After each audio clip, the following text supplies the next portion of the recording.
படம் பார்த்தேன் நல்லா சொன்னால் அப்பயும் நான் சந்தோஷமாக கேட்பேன்.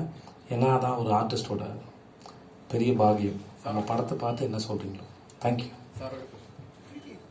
சார். வணக்கம் சார். உட்காருங்க சார். நீங்கள் உட்காருங்க சார். நான் വിജയ് സേതുപതി വലിയ ഫാനാണ്. ഭവാനി ക്യാരക്ടറാണ് എനിക്ക് ഏറ്റവും ഇഷ്ടപ്പെട്ട സാറിന്റെ ഏറ്റവും ഇഷ്ടപ്പെട്ട ക്യാരക്ടർ. സാറിന്റെ വലിയ ഫാനാണ്. എന്റെ ചെറിയ ക്വസ്റ്റ്യൻ, നമ്മുടെ ലാലേട്ടന്റെ ആയിട്ട് സാറ് മലയാളത്തിന്റെ നമ്മുടെ ലാൽ സാറിന്റെ കൂടെ ഒരു ഭാവിയിൽ സാർ ഒരു പ്രോജക്ട് நடக்கல சார். இந்த மாதிரி நிறைய பேர் கேட்கறாங்க. ആഗ്രഹമാണ് ഒരു ഫാൻ എന്ന നിലയിൽ. இல்லை சார், எனக்கும் ரொம்ப பிடிக்கும் சார்.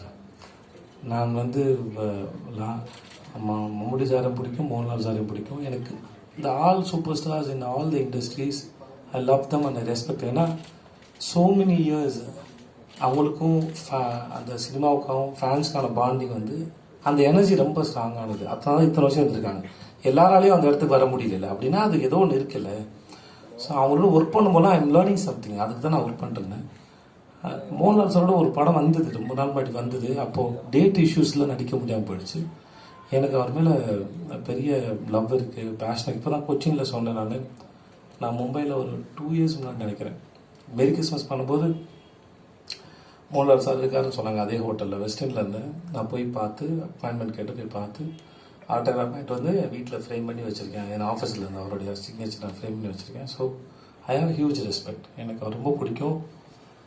நான் ரொம்ப ஆச்சரியப்படுற ஒரு ஆக்டரும் கூட. அவர் எதுவும் என்ன பண்ணுறாருன்னே தெரியல. அவர் கூட ஒர்க் பண்ண ஃபைட் மாஸ்டர்ஸு தெரிஞ்சவங்க அவர் கூட வேலை பார்த்தாலும் சொல்லுவாங்க, அவர் எப்படி அவ்வளோ ஈஸியாக பண்ணுறாருன்னு தெரியல அப்படின்னு சொல்லுவாங்க. அவரோட ஸ்பீச் ஒன்று இருக்குது சார். ஒரு 4.5 minutes ஒரு ஸ்பீச் இருக்கும். ஒரு ஆக்டரை பற்றி இருக்கும். நான் வந்து இந்த மாதிரி பரதநாட்டியம் ஆடினேன், குச்சிப்புடி ஆடினேன், எல்லாரும் கேட்டாங்க கற்றுக்கிட்டீங்களா. எல்லாருக்கும் ஒரே பதில் தான், இல்லை இல்லை இல்லை. அது எனக்குள்ளே இருந்திருக்கு, தேவைப்படும் வெளியே வந்துச்சு அப்படின்னு சொல்லியிருப்பாங்க. அந்த பதில் வந்து எனக்கு ஒரு பெரிய லேர்னிங். அது என் நண்பர் ஒருத்தர் சொல்லுவார், அவர் குழந்தைய தூக்கி தண்ணியில் போட்டிங்கன்னா ஸ்விம் பண்ணிடுவோம், ஆனால் வளர்ந்ததுக்கப்புறம் ஸ்விம்மிங் தெரிஞ்சால் தான் ஸ்விம் பண்ண முடியும் நம்புறதுனால தான் நம்ம முங்கிடுவோம்னு ஒரு இடம் சொன்னார். ஸோ நமக்குள்ளே எல்லாமே இருக்குது அப்படின்னு சொல்கிறது வந்து இந்த மாதிரி ஒரு நண்பர் ஒருத்தர் சொன்னார். அப்புறம் லால் சார் சொன்னார். அதுக்கப்புறம் நான் நிறைய விஷயத்தை நம்ப ஆரம்பித்தேன். நான் பண்ணுற கேரக்டர்ஸ் எனக்குள்ளே இருக்குன்னு நம்ப ஆரம்பித்தேன். நான் பண்ணுற கதைகள் நிஜம்னு நம்ப ஆரம்பித்தேன். என் கேரக்டர்ஸ் நிஜம்னு நம்ப ஆரம்பித்தேன். சீன் நிஜம்னு நம்ப ஆரம்பித்தேன். ஸோ அது இதுக்கு மேலே எனக்கு அவர் ரொம்ப பிடிக்கும். வாய்ப்பு கிடைச்சா நான் நடிச்சிருவேன். Yes madam.